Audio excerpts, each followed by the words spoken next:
इसको भी ठीक प्रकार से समझना चाहिए। वो, वो, वो ऐसा है कि 1946 में जब संविधान सभा का गठन हुआ, तब बाबा साहब जी बंगाल, जो अखंड बंगाल था, अखंड बंगाल से चुनकर संविधान सभा में आए। मंडल जी ने उनके लिए अपनी सीट खाली की थी, वहां से वो चुनकर आए। भारत के किसी भी विधि मंडल से चुनकर आने की उनकी संभावनाएं नहीं के बराबर थी। जब देश के बंटवारे का विषय हो गया, तब जो भूभाग पाकिस्तान में चला गया, वहां से जो मेंबर चुनकर आए थे, उनकी मेंबरशिप ऑटोमेटिकली खत्म हो गई। बाबा साहब जी कोई खत्म हो गई।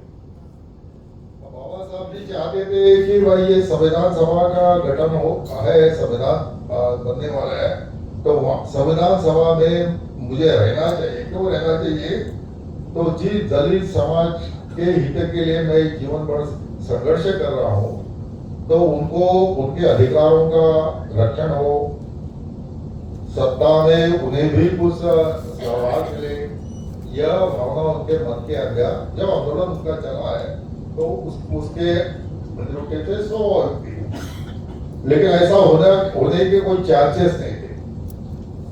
उस समय विषय ऐसा आया कि भाई जो संविधान सभा का गठन हुआ है, जो संविधान सभा में चर्चा होगी, तो उसका ड्राफ्टिंग कौन करेगा?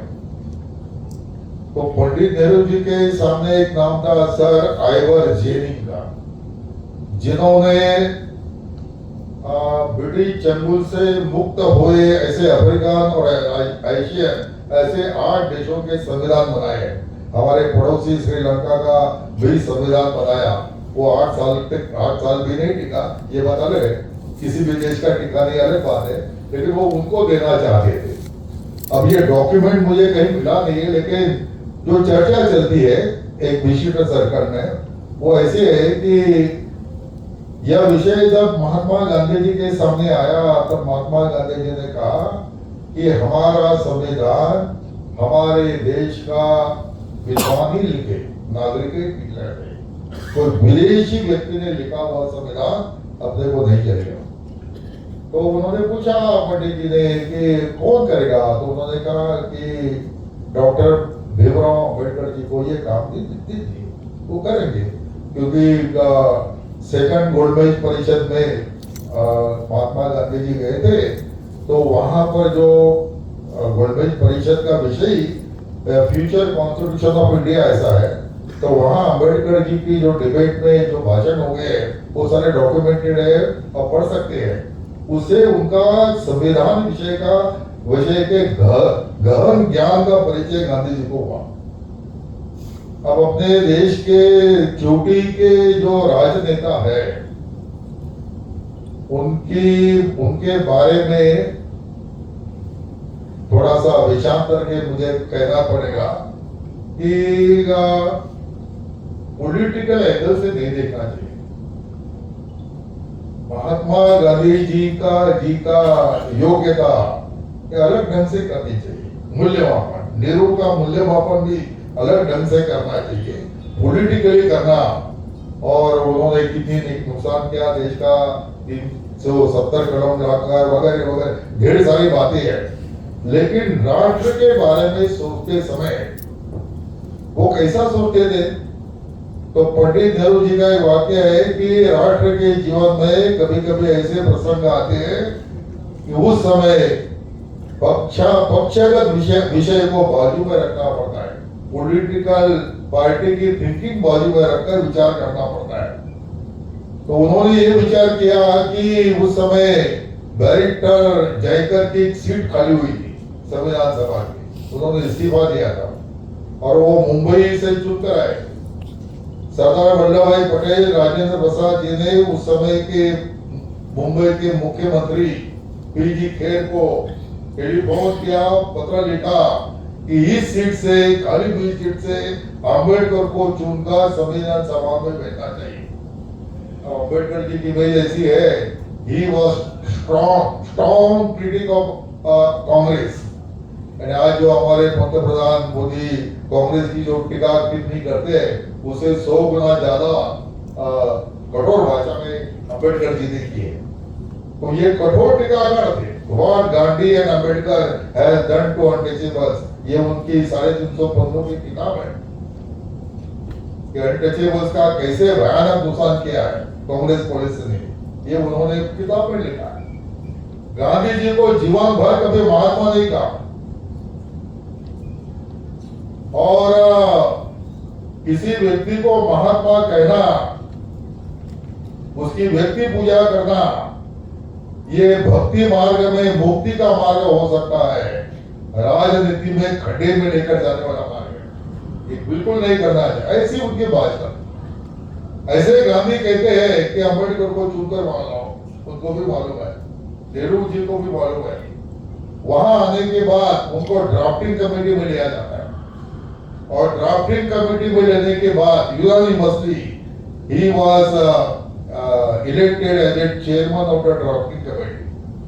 बाबा साहब जी का इस पर इसका जो रिएक्शन है वो ऐसी है कि मैं संविधान सभा में कोशिश कर रहा था जाने के लिए, वो क्या कर रहे हैं मैंने पहले बताया है, लेकिन जब मुझे ड्राफ्टिंग कमेटी में लिया गया, आई वाज सरप्राइज्ड।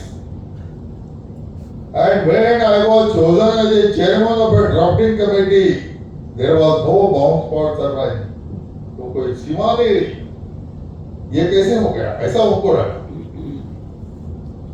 और अम्बेडकर जी की महानता इसमें है कि अगस्त, मेरे ख्याल से 27 से 29 अगस्त को उनको ड्राफ्टिंग कमेटी का चेयरमैन बनाया गया। उस दिन से उन्होंने ये दलित नेतृत्व का जो जामा है वो सब उतार दिया, घर की अलमारी में रख दिया। अब मुझे देश का संविधान बनाना है, राष्ट्र का संविधान बनाना है। और ये राष्ट्र का संविधान के बारे में अमेरिका के जो फर्स्ट सुप्रीम कोर्ट के जज है जॉन मार्शल, जिन्होंने जुडिशियल एक्टिविज्म, जुडिशियल इंडिपेंडेंस का सिद्धांत था ये प्रजातंत्र में कायम किया, ऐसा श्रेय जिनको दिया जाता है, वो कहते हैं कि constitution is a sort of permanent document of a country. उसमें मन चाहे वैसे बदलाव नहीं किए जा सकते। तो ये परमानेंट डॉक्यूमेंट है, लॉन्ग टर्म डॉक्यूमेंट चलेगा। ऐसा जो डॉक्यूमेंट है वो मुझे अभी ड्राफ्ट करना है, और ड्राफ्ट करते समय ये मेजॉरिटी कांग्रेस पार्टी की है, उसमें 90% से भी ज्यादा मेंबर्स कांग्रेस के हैं संविधान सभा में। तो कांग्रेस के लिए संविधान नहीं बनाना है, वो जीवन भर मरते दम तक सत्ता पर है, उनके लिए संविधान नहीं बनाना है। मैं दलित नेता हूं, इसलिए भारत में 6-7 करोड़ दलित है, उतने ही ये जो वनवासी, आदिवासी, ऐसे जिनको कहते हैं, ऐसे लोग हैं, ऐसे और जो पिछड़ा वर्ग है, इनकी बहुसंख्या है, इनके लिए संविधान नहीं बनाना है। तो संविधान भारत में बसने वाले सभी उपासना पंथों के लिए बनाना है। या मुसलमान भी रहेंगे, क्रिश्चियन भी रहेंगे, हिंदू भी रहेंगे, जैन, बौद्ध, सिख सब रहेंगे, उनके लिए संविधान बनाना है। भारत की विविधता को अक्षुण्ण रखने वाला संविधान बनाना है, सबको न्याय देने वाला संविधान बनाना है। और भारत की स्थिति कैसी है, तो 1947 में हम आजाद हो गए, स्वातंत्र मिला हमको, लेकिन कैसा भारत था 1947 का? एक भारत में अनेक भारत बसते थे। एक भारत था ब्रिटिश शासित भारत, ब्रिटिश रूल, जिसको बॉम्बे प्रेसिडेंसी, ये Berar presidency, Awadh presidency, Madras presidency, north west presidency, ऐसे जो अंग्रेज लोगों के directly ruled by British governors, और दूसरा रियासत थी जो 560 से भी अधिक थी। वो ऐसे पॉलिटिकली डिवाइडेड भारत है, सामाजिक रूपया भारत कैसा है, अनेक जातियों में हिंदू समाज बना है, 4000 से भी अधिक जातियां हैं, उनकी हायरार्की है, अनइक्वल डिस्ट्रीब्यूशन ऑफ सारे अधिकार है उसमें, सारा सामाजिक समरसता का विषय उसमें आता है। अनेक उपासना पंथ के लोग यहाँ रहते हैं, निर्विकार को मानने वाले हैं, मूर्ति पूजा करने वाले हैं, और ईश्वर को न मानने वाले भी हैं, असंख्य भाषा बोलने वाले लोग हैं। जैसे आज जो कल से मेरी व्यवस्था में जो कन्या है उसे मराठी समझ में नहीं आती, तो इतने पास हम रहते हैं महाराष्ट्र और मध्य प्रदेश, लेकिन ये स्थिति हमारी है, दक्षिण भारत के लोग आए तो एक शब्द भी नहीं समझ में आएगा।